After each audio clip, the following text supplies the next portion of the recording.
In a purely theoretical model of global logistics, a vessel moves its cargo from origin to destination with zero friction. The seas are calm, the ports are empty, and operational schedules align perfectly. In this frictionless environment, the basic unit of global trade is the FCL, or full container load. This uniform steel box represents a discrete quantity of cargo requiring transport. When a shipping line calculates the basic ocean freight rate for that container, they are pricing this ideal scenario. The quote assumes optimal fuel consumption, absolutely zero delays, and uninterrupted physical transit. But optimal conditions are a mathematical fiction. Real-world supply chains must pass through physical bottlenecks, volatile economies, and geopolitical choke points. This is a chart showing the financial breakdown of a shipping invoice. To bridge the gap between theoretical baselines and actual operating expenses, carriers use liner tariff charges. These are specific levies designed to recover out-of-pocket costs generated by unexpected operating conditions. The final number at the bottom of a commercial invoice is a meticulously stacked equation. It combines the predictable baseline of physical transport with highly specific, localized risk premiums. The most immediate friction of vessel encounters is the physical danger of navigating contested geography. When a trade route intersects with active armed conflict, carriers impose a war risk surcharge. Sailing into a volatile area triggers immediate financial penalties, as insurance underwriters dramatically increase premiums. Carriers also incur out-of-pocket expenses for private security and specialized protective protocols. By separating these costs from the basic freight rate, the war risk surcharge isolates financial volatility, forcing the cargo owner to bear the direct cost of navigating global politics. Beyond physical danger, carriers must also navigate the economic friction created by severe imbalances in supply and demand. During periods when the demand for shipping capacity surges past normal operating levels, carriers apply a peak season surcharge, or PSS. We see this reliably in the months leading up to major retail holidays.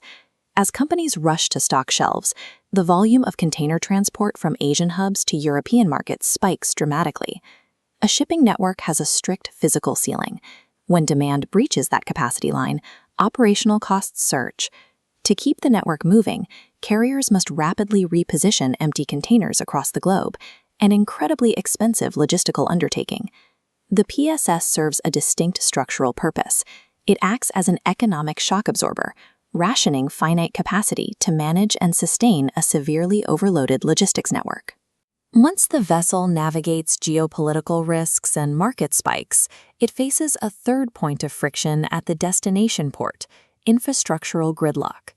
If a port facility experiences significant bottlenecks that delay unloading, the carrier applies a congestion surcharge. Unloading thousands of FCLs requires specialized machinery positioned directly at the water's edge, primarily the rail-mounted quay crane, or RMQC. When those massive quayside cranes are backed up or unavailable, incoming ships cannot secure a berth.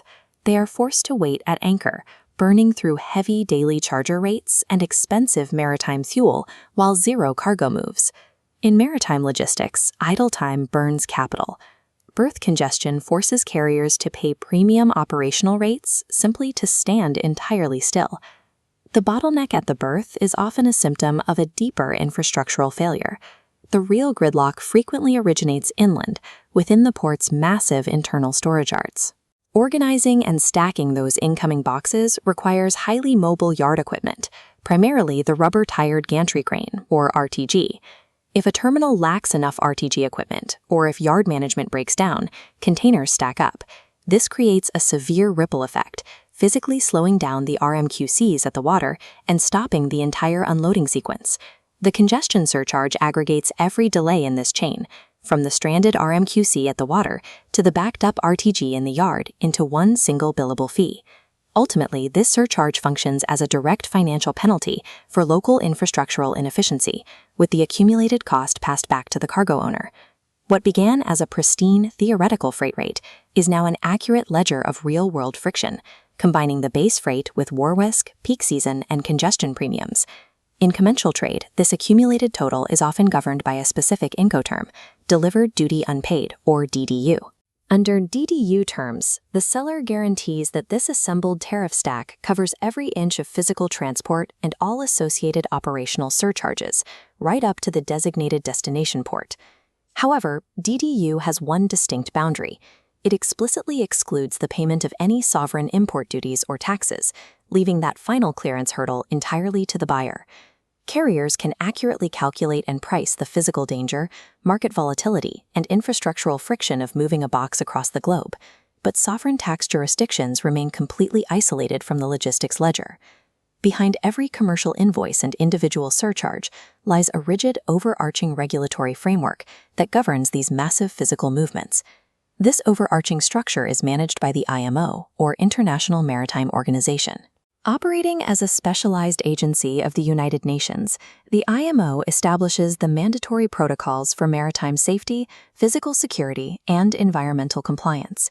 When a vessel reroutes to avoid conflict or manages high-volume capacity during peak seasons, it operates within the strict safety baselines dictated by the IMO.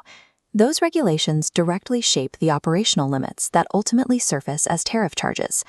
Understanding a shipping invoice is an exercise in applied geography and macroeconomics. Tracking these surcharges is a method of reading a real-time, dynamic economic map of the physical world's volatility.